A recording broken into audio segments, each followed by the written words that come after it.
Hi friend, आम्ही आलेलो आहोत भोसरीतील बैलगाडी शर्यत बघायला. मी पिऊ आणि माझे मिस्टर. हे बघा किती गर्दी, पूर्ण भिंतीवर लोक बसलेले आहेत बैलगाडी शर्यत बघायला. नंतर आम्ही जागा शोधत होतो की आम्हाला वरती चढायला कुठे जागा भेटेल. शेवटी भेटली. आम्ही तिथे गाडी लावली आणि पिऊ एवढी उत्सुक होती बैलगाडी शर्यत बघायला. ती एवढी फास्ट वर चढत होती कारण ती गेल्या वर्षी पण बैलगाडी शर्यत बघायला आली होती. पण मी फर्स्ट टाईम बैलगाडी शर्यत बघते कारण मी ह्याच्या आधी कधीच पाहिलेली नव्हती बैलगाडी शर्यत कशी असते ती. आणि फर्स्ट टाईम बघते मी. जसे भोंगे वाजतात तशी बैलगाडी, म्हणजे एक जोडी येते, पुढं घोडा असतो, पाठीमागे 2 जोड्या असतात. ही लाईनिंग आहे. ती 14 सेकंदामध्ये जी पहिली जोडी पार करेल त्याला विनर करतात.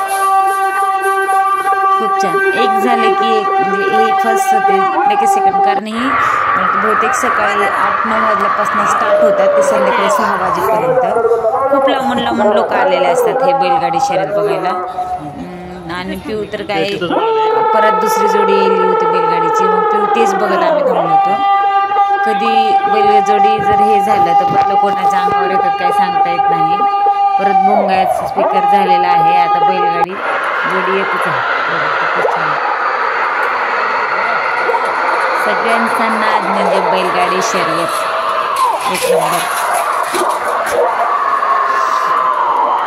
की गर्दी होती ना बैलगाडी शर्यत बघायला, खूप गर्दी होती.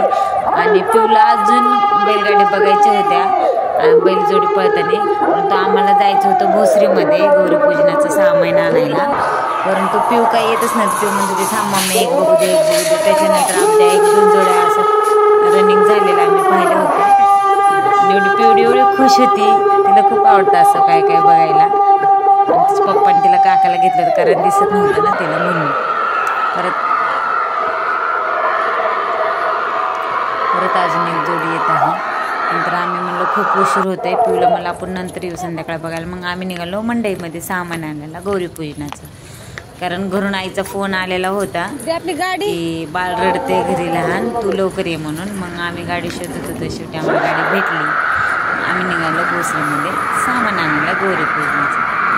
पिऊ माझ्याकडेच बघत होती मम्मी काय करते, कारण तिचा पायच निघत नव्हता तिला पूर्ण गाडी शर्यत बघायला. Okay, bye.